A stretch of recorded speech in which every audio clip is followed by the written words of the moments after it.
Indiana scheduling that Okay. is. And, and I qualify that as teams that probably play 2+ Power 4 games in addition to their SEC schedule, because that's better than what Indiana's doing, right? And then also no FCS would also qualify. So the past 2 seasons, the only school in the SEC to not play an FCS school is Texas. They're the only ones. Everyone else plays at least one FCS school the past 2 years. Last year, it was 3 different schools, Georgia, LSU, and Florida, that played at least 2 Power 4 schools. And then this year, it's only Bama, Florida, and South Carolina that are playing. So in reality, the majority of the SEC is playing a very similar schedule to what Indiana does by what they're doing in terms of playing, two Group of 5 schools and an FCS school to set themselves up for a grueling 9-game conference schedule in the Big Ten. Yes. So if we were just adding up Power 5 schedules and opponents, and then the G5 and then the FCS, yes, Indiana has a similar schedule to most of the SEC because they only play one power conference team out of conference. So that's your breakdown, which I totally get from that perspective. If every power conference team in the nation is comparable, then the Big 12 plays as good a schedule than the... That's assuming the Big 12 is as good as the Big 10, but then that's when we get in all these hypotheticals again, Yeah. We know that the Big 12 is not as good as the Big 10. If we're going to talk about the Big 10 and the SEC, then we could argue all night over who is the better conference there. I still believe it to be the SEC. If we're talking about the top all the way to the bottom. If we're talking about who can compete for a national championship, then obviously the Big 10 has proven the last 2 years that they had the team that could do it. So you can take on that argument from both standpoints. Do I agree with what Indiana is necessarily doing? I would rather play Virginia. I'd rather wake up on a Saturday and watch Indiana play Virginia than I'd rather wake up and watch them play Indiana State or Kennesaw State or whoever they got lined up on that schedule. The reality is that I think the gripes are just a little out of hand, and I think they're just unjustified. The only real schools that have a real qualm to me is Bama, Florida, and South Carolina, at least when it comes from SEC fan bases and things like that. I do respect Texas not following suit in the SEC, not playing an FCS school, because for the longest time, I grew up a UCLA fan, and they're one of 3 schools to not play an FCS school up until around like 2022 when they scheduled an HBCU program for like the first time. But Notre Dame, USC, and UCLA were the only 3 schools to never play an FCS school year in and year out. Love seeing Texas doing that. I think, we have 136 now teams in the FBS. It makes no sense to not be able to fill a 12-game schedule with, all FBS schools. Is how I think it should be.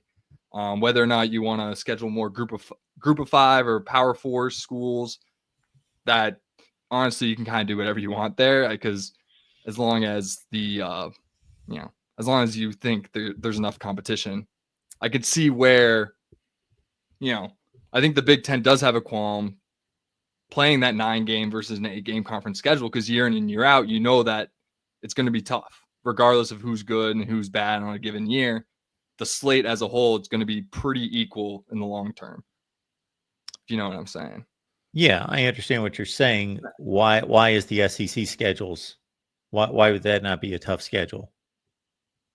I never said it wasn't. I'm just saying maybe they should have it at 9. I think they should standardize the scheduling, which is, I think, a big point of what Signetti was kind of saying, at the press conference, that they should be standardized. There should be a qualification in terms of what you need to meet as an SEC school, as a Big 10 school, if you're going to be a part of an auto bid for the college football playoff. What's funny about all this, and I this time of year with media days, I love the hypocrisy.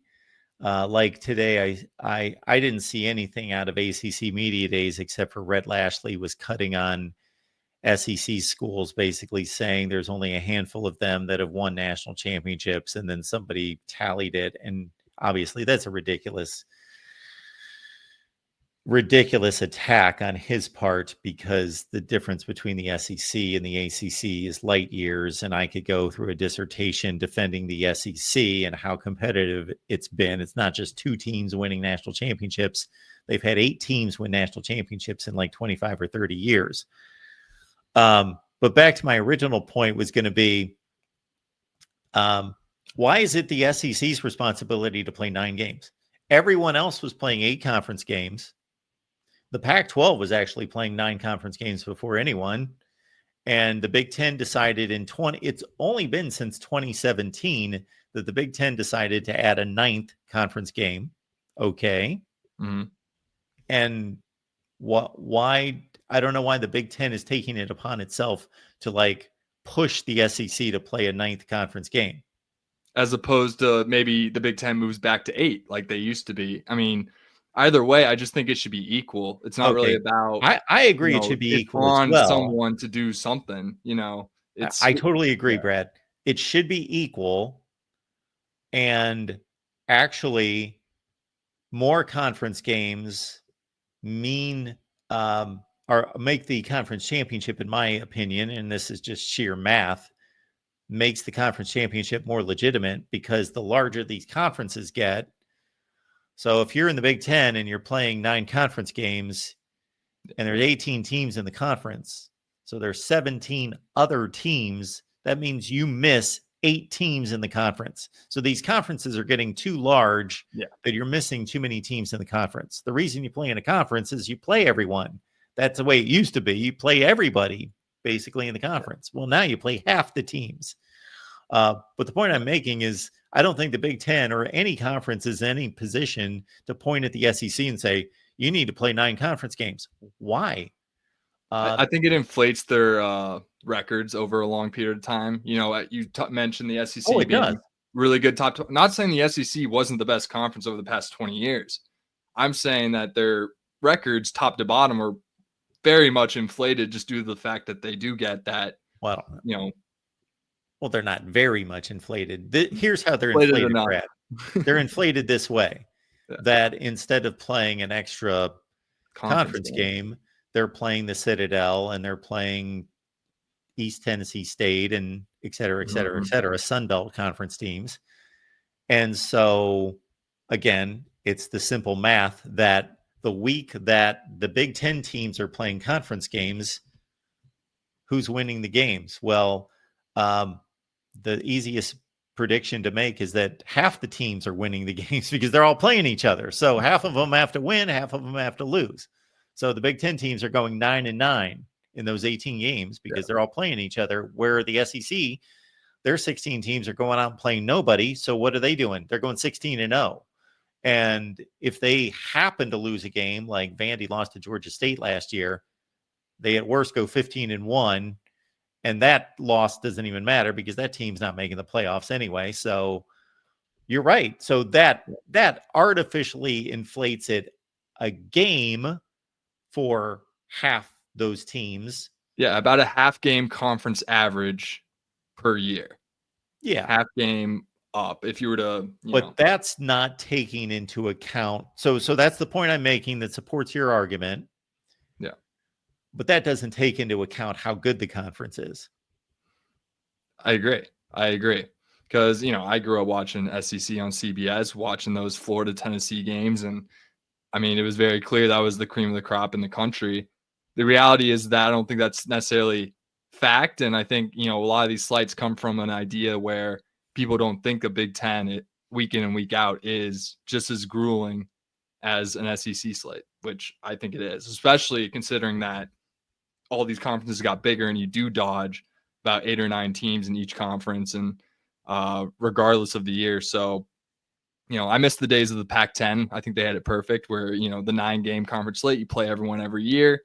And, like you said, I think conferences just got way too big. And and the Pac-10 didn't catch up fast enough and, had those deflated conference records by having to play each other year in and year out with a 9-game slate, and eventually found their way to be pretty not, relevant at all. Absolutely. Yeah, and it kind of did Absolutely. them in by trying to keep the sport pure, which is kind of like ironic that they're trying to like keep it traditional, whereas other schools were going into conference championship game modes and like like the Big Ten, they transitioned to the Big Ten championship game like around 2010, right? Yeah. Or yeah, Yeah. If we go to circa early 90s, then everybody played everyone in conference. The SEC was only 10 teams until 1992. The Big hmm Ten had 10 teams. Penn State became 11 in hmm 1993. But before that, 10 teams in the Big Ten. As you mentioned, 10 in the Pac 10, 10 in the SEC. The ACC had like 7 teams. I think they had 18. They had one point at 17. They had 8 teams at the point that I'm talking about. So they played 7 conference games because they played everyone. When the Big East came around and became the 5th BCS conference, which I thought was a joke because it wasn't good enough. But anyway, the Big East became a thing. And I'm talking more so after like Miami left and yeah. like I'm Florida's during the 2000s when it was Rutgers, West Virginia, et cetera, et cetera. They The Big played East 7 always did conference disappoint games. in those BCS bowl games for sure. Yeah. And really the Big East only has as good a record in those BCS bowl games is because sometimes they get a light touch and play like the worst, you know, of the other conference champions, like a Wake Forest out of the ACC one year, for example. But anyway, my point being, yeah, everyone would play everyone.